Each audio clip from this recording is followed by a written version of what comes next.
My dear students, welcome back to my channel. এখনকার ক্লাসে চলো আমি আলোচনা করব বাঙালির শিল্প, সাহিত্য ও সংস্কৃতি থেকে আধুনিক বাংলা সাহিত্যের ধারা। তোমাদের দ্বিতীয় সেমিস্টারের অন্তর্গত এখান থেকে আমি তৃতীয় পর্বের প্রশ্নোত্তর আলোচনা করব। দুটি পর্বে মোট 30টি করে 60টি এমসিকিউ টাইপ প্রশ্নোত্তর আলোচনা করে দিয়েছি। যারা ওই পর্বের ভিডিওটি দেখোনি তারা আমার চ্যানেলকে সাবস্ক্রাইব করে নাও, আর আমার চ্যানেলের প্লেলিস্ট থেকে একটা ফোল্ডারে দ্বিতীয় সেমিস্টারের যাবতীয় প্রশ্নোত্তরের ক্লাসগুলি দেখতে থাকো।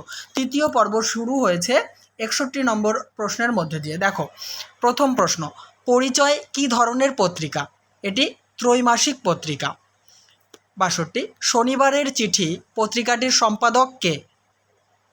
মানে যখন প্রতিষ্ঠিত হয়, মানে প্রতিষ্ঠা লগ্নের সম্পাদক ছিলেন যোগানন্দ দাস।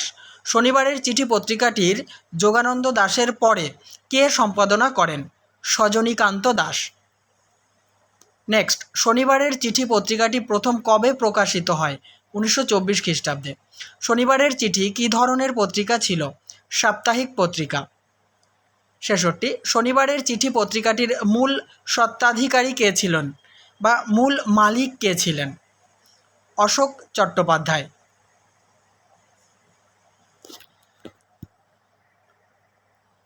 পরের প্রশ্ন 67, শনিবারের চিঠি পত্রিকাটির প্রাণপুরুষ কে ছিলেন? কবি সাহিত্যিক সজনীকান্ত দাস। নেক্সট, শনিবারের চিঠি পত্রিকাটি কয়টি পর্যায়ে প্রকাশিত হয়? 2টি পর্যায়ে। পরের প্রশ্ন, শনিবারের চিঠি পত্রিকাটির দুইজন লেখকের নাম উল্লেখ করো। মোহিতলাল মজুমদার ও হেমন্ত কুমার চট্টোপাধ্যায়। পরের প্রশ্ন, দিগদর্শন কী ধরনের পত্রিকা? এটি হচ্ছে মাসিক পত্রিকা, মানে মাসে একবার করে বের হতো। 71, দিগদর্শন, এখানে একটু মিস্টেক হয়েছে, এটা দিগদর্শন হবে না, দিগদর্শন, ঠিক আছে? ওটা দিগদর্শন হয়ে গেছে, দিগদর্শন হবে গ। দিগদর্শন কী ধরনের পত্রিকা? মাসিক পত্রিকা। পরের প্রশ্ন, দিগদর্শন মাসিক পত্রিকাটি কাদের সম্পাদনায় প্রকাশিত হয়? জন ক্লার্ক এবং মার্সম্যানের সম্পাদনায়। পরের প্রশ্ন,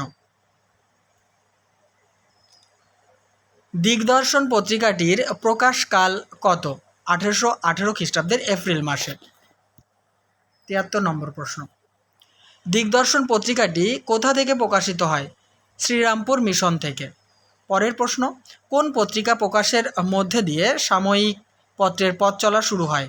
দিগদর্শন পত্রিকাটি প্রকাশের মধ্যে দিয়ে।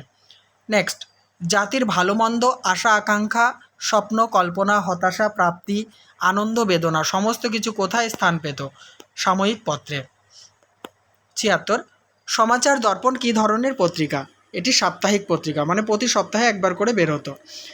নেক্সট, সমাচার দর্পণ পত্রিকাটির উদ্দেশ্য কী ছিল? খ্রিস্টান ধর্ম প্রচার করা। পরের প্রশ্ন, সমাচার দর্পণ শ্রীরামপুর মিশন থেকে কার সম্পাদনায় প্রকাশিত হয়? জেসি মার্সম্যানের সম্পাদনায়। 79, সমাচার দর্পণ কত খ্রিস্টাব্দে প্রকাশিত হয়? 1818 খ্রিস্টাব্দে 23শে মে। বাঙাল গেজেটি কত খ্রিস্টাব্দে প্রথম প্রকাশিত হয়? 1818 খ্রিস্টাব্দের 14ই মে। নেক্সট, কাদের সম্পাদনায় বাঙাল গেজেটি পত্রিকাটি প্রকাশিত হয়? হরচন্দ্র রায় এবং গঙ্গাকিশোর ভট্টাচার্যের সম্পাদনায়। নেক্সট, বাংলা ভাষায় সাংবাদিকতার ক্ষেত্রে বাঙালিদের প্রথম উদ্যোগ হিসেবে কোন পত্রিকাটি স্মরণীয় হয়ে আছে? বাঙাল গেজেটি পত্রিকাটি। 83, বাঙাল গেজেটি কী ধরনের পত্রিকা? সাপ্তাহিক পত্রিকা। নেক্সট, বাংলা ভাষায় রচিত এবং প্রথম বাঙালি সম্পাদিত পত্রিকা কোনটি? বাঙাল গেজেটি। পরের প্রশ্ন আলোচনা করার আগে বলি, অবশ্যই ভিডিওতে লাইক কমেন্ট এবং শেয়ার করো। চ্যানেলটিতে নতুন হলে সাবস্ক্রাইব করে অল করে দিও। যাবতীয় প্রশ্নোত্তরের ক্লাসগুলি দেখার জন্য আমার চ্যানেলের প্লেলিস্টে চলে যাও, আর প্রতিদিন প্লেলিস্ট ফলো রেখো। ওই প্লেলিস্টে দ্বিতীয় সেমিস্টারের অন্তর্গত একটা ফোল্ডারের মধ্যে যাবতীয় প্রশ্নোত্তর তোমরা পেয়ে যাবে। সংবাদ কৌমুদী কত খ্রিস্টাব্দে প্রকাশিত হয়? 1821 খ্রিস্টাব্দের ডিসেম্বর মাসে। কাদের উদ্যোগে ও সহযোগিতায় সংবাদ কৌমুদী প্রকাশিত হয়? রাজা রামমোহন রায়ের উদ্যোগে এবং তারাচাঁদ দত্ত, ভবানীচরণ বন্দ্যোপাধ্যায়ের সহযোগিতায় ও সম্পাদনায় সংবাদ কৌমুদী প্রকাশিত হয়। নেক্সট, ব্রাহ্ম সমাজের মুখপত্র হিসাবে ধর্ম ও রাষ্ট্রবিজ্ঞান, ঐশ্বরিকতা, দেশ বিদেশের খবর কোন পত্রিকায় প্রকাশিত হতো? সংবাদ কৌমুদী পত্রিকায়। নেক্সট, ব্রাহ্মণ সেবধী পত্রিকা কে প্রকাশ করেন?